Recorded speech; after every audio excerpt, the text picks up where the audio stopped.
Hello and welcome back to another video, and today we're looking at your first week as a newly qualified teacher, or an early career teacher as it's now called, an ECT, and we're going to get into the types of things you should be doing. This is part of a series that I'm doing about the types of things to do over your first kind of day, your week, your month, first term, and all the way up to the first year. So I'll try and link the ones that I've done. I think the first one I did was about what you should do in the first day, so I'll put that up there somewhere, and then we'll get into your first week. So the first thing to do is to keep on asking those questions, and I know I said this in your first day one, and it's because it's just the most important thing to do, and it's something to not forget. Don't think now that you've been there for a week that actually you should know everything. By no means should you know everything after a week. You won't know everything after a year. You probably won't know everything after your first 2 years. So keep on asking those questions. When something comes up, make sure that you say, oh, actually, I'm not quite sure about that.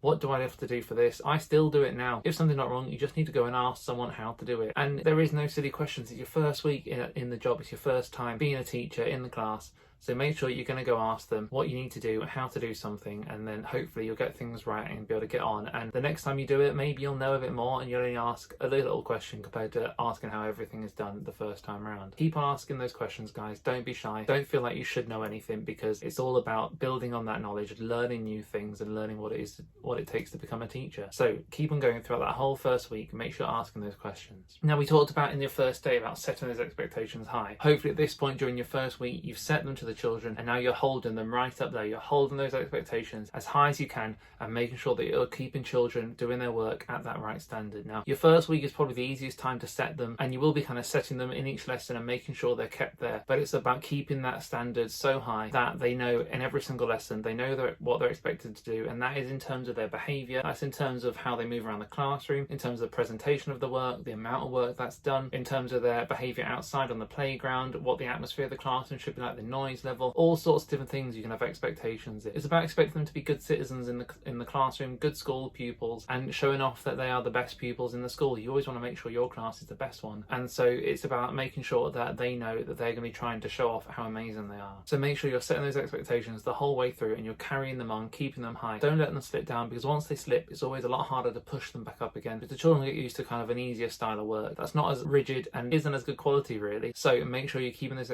expectations as high as you can. Now, once you've got those expectations up there, it's also time to start getting to know the children. So you've been working with them for a few days now. Hopefully you start to get to know what makes them tick, which children are the ones that like to be outside, which ones like to be in the classroom, which ones like to draw, which ones like maths more than English, English more than maths, which ones are just there because they love PE. I was always a PE guy at school. I used to get on with my lessons, but I was all about when you got to go outside, run around and play some games. And so I always recognise that first in the children, because it always reminds me of what I was like at school. And I go, oh yeah, I know kind of what makes those kids tick, what makes them go around. It's the fact that in an afternoon or at dinner time they go out and play some football. But every different child will have different motivators, different things that will kind of put them off doing some work. And it's about learning to work with the children in your class every year. And what's one of the best things about teaching, when you get a new class, yes, you teach the same lessons, but you have to teach them in such a different way, because some classes generally are better at one thing, some are better at another thing, and everything changes so much. And so it's all about making sure you get to know the class as quickly as you can, and you can see what motivates them, what things do they struggle with, and what can you do to help them learn the best they can. Because as a teacher, it's all about adapting, it's all about changing. And yes, you know what, you can only teach multiplication in a certain way, but it's about saying, actually, for those children who are learning and doing math, if they love maths, how are you going to teach it where they're going to love it and get engaged with it really quickly? For the ones that don't like maths, how can you teach it in a way that also they'll kind of start inching the way through it and getting on and doing smaller steps maybe to make sure that they're understanding it too, even though they're not a big fan of it. And then the ones that just don't really want to be there, and there's always some children that look, they just don't like being at school. It's about how you're going to get them hooked into the lessons, how you're going to get them wanting to be in your classroom. And that is part of the struggle of teaching, but also it's something where in your first week you can start getting down to understanding what it is that they all want to do.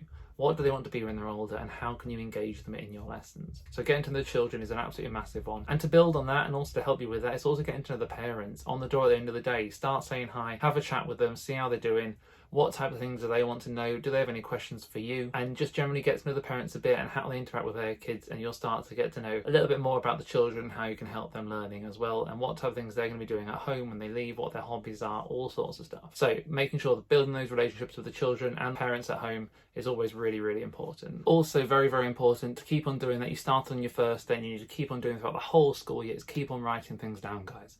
When you've got a deadline coming up, write it down so you don't forget it. When you've got something you need to do that evening, make sure you write it down, or you might get carried away doing something else. But also make sure that actually you're starting to think about your targets for the future. So we talked about thinking about on your first day, thinking about the next week. Now you've done that first week, are you going to think about your next month maybe? Start thinking about, okay, look, I've done a week now. On my first day, I really didn't understand that, but now I've got that under my belt. But actually, you know what? I'm still not sure about this, this, and this. Or get those 3 things written down as targets and say, right, by the end of this month, I want to have those 3 sorted. Start thinking about how you're going to continue to build on what you've done so far. What things can you improve? What things can you change? What things have you actually not quite got around to yet, but you really need to get started on? And how can you work on those? Start building on those targets that you set yourself from your first day for your first week. Make sure you're hitting those targets and set yourself some more.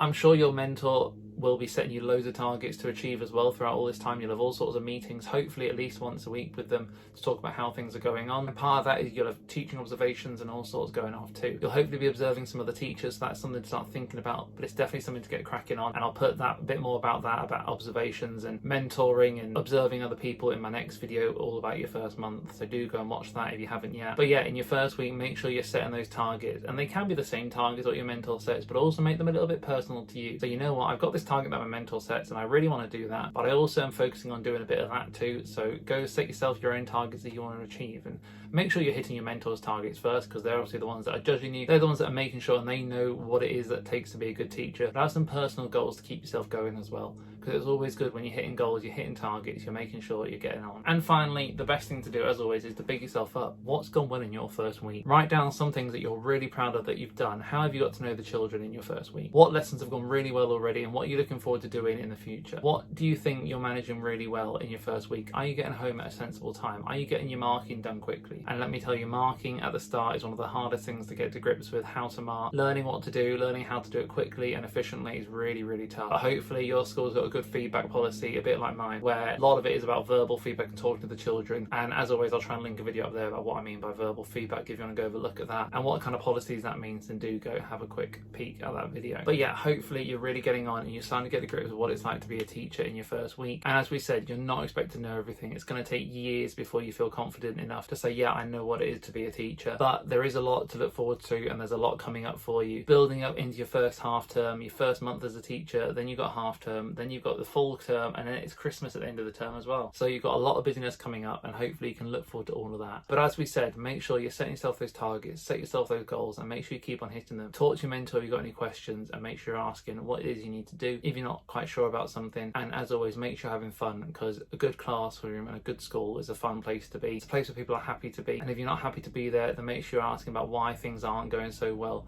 how you can change things to make sure you can improve them. As always, guys, there's a new video on a Tuesday, Friday, and a Sunday, and I hope this has really helped out some of you. If you've got any questions, leave them down in the comments, and I'll get back to you as soon as I can. And as always, I'll see you very soon.